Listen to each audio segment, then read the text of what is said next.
자, 오늘 여러분께 들려드릴 이야기는요, 어느 낡은 우편함에서 발견된 편지 한 뭉치에서 시작됩니다. 이 편지들이 어떻게 사람과 사람을 잇고 또 얼마나 큰 힘을 발휘하는지 그 따뜻한 이야기 속으로 함께 들어가 보시죠. 이 이야기의 주인공, 바로 30살의 우편 배달부 민준 씨입니다. 무려 15년 동안 같은 동네를 매일같이 오갔던 분이죠. 그에게 편지는 그냥 종이가 아니었어요.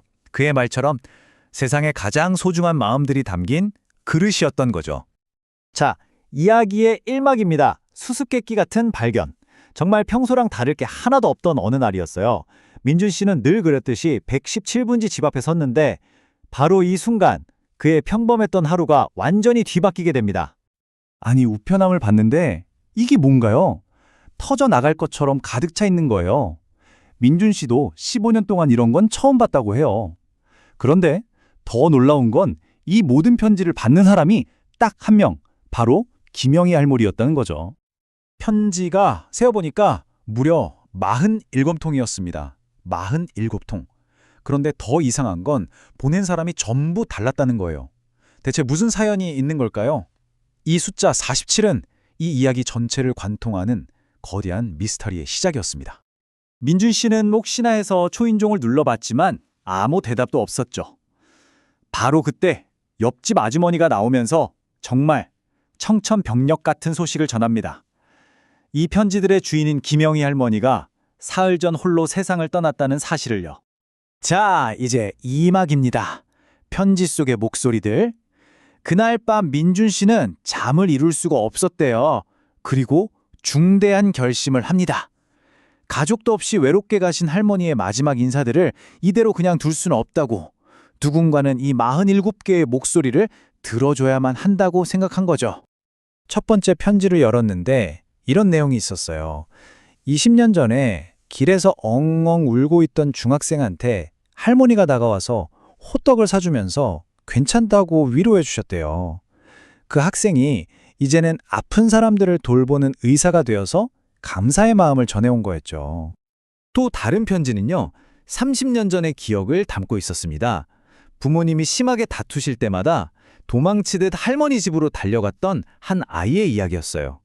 그녀는 이제 한 아이의 엄마가 되어서 할머니께 받았던 그 따뜻함을 자기 아이에게도 똑같이 전해주려고 노력하고 있다고 그렇게 적혀 있었습니다.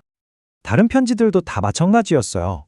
길에서 넘어진 자기를 일으켜 세워주셨던 기억, 할머니가 끓여주시던 그 김치찌개 맛이 그립다는 이야기, 할머니 덕분에 정말 오랜만에 다시 웃을 수 있었다는 고백까지, 전부 다 어떻게 보면 사소하지만 정말 따뜻한 친절에 대한 감사로 가득 차 있었죠.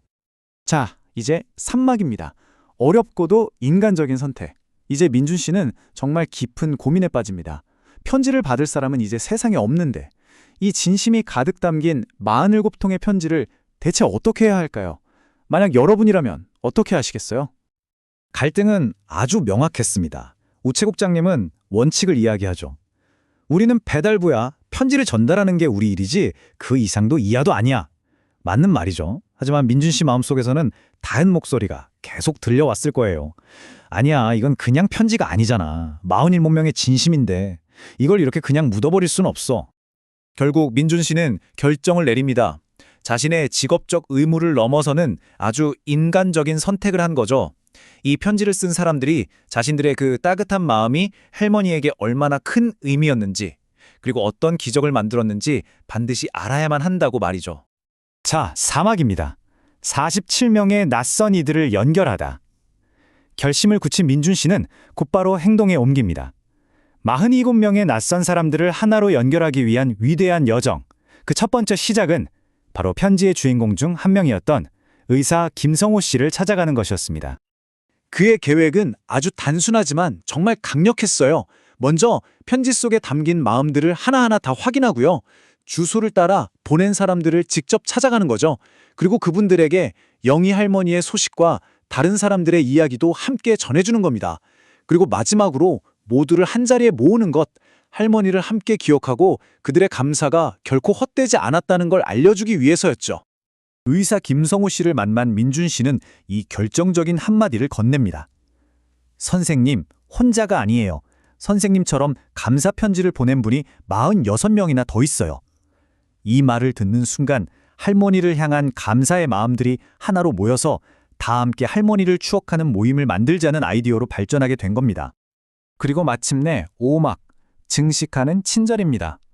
한 달 뒤 어느 작은 공원에서 민준 씨의 그 놀라운 노력이 드디어 결실을 맺습니다. 정말 특별하고 어쩌면 기적 같은 모임이 열린 거죠. 한번 상상해 보세요. 그 자리에 모인 사람들은 서로 나이도, 직업도, 살아온 환경도 다 달랐습니다. 하지만 김영희 할머니라는 공통의 추억 하나만으로 정말 순식간에 하나가 되었어요. 서로의 이야기를 나누면서 울고 웃으며 그들은 그 순간 이미 가족이 되어 있었습니다. 그리고 이 모임은요, 그냥 한 번으로 끝나지 않았습니다. 할머니가 보여주셨던 그 친절한 마음을 계속 이어가기 위해서 영희 할머니 사랑 나눔 모임이라는 단체가 만들어졌어요. 매달 모여서 할머니가 그러셨던 것처럼 도움이 필요한 이웃에게 먼저 손을 내밀기로 약속한 거죠. 바로 이거예요. 이게 이 이야기의 핵심인 거죠.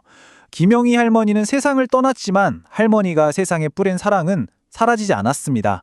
오히려 47개의 씨앗이 되어서 더 많은, 더 큰 사랑으로 자라나고 있었던 겁니다. 한 사람의 작은 친절은 이렇게 결코 사라지지 않습니다. 이 이야기는 이제 우리 모두에게 질문을 던집니다.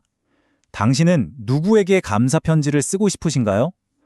어쩌면 우리가 무심코 지나쳤던 그 작은 친절이 누군가의 세상에는 가장 큰 기적이었을지도 모릅니다.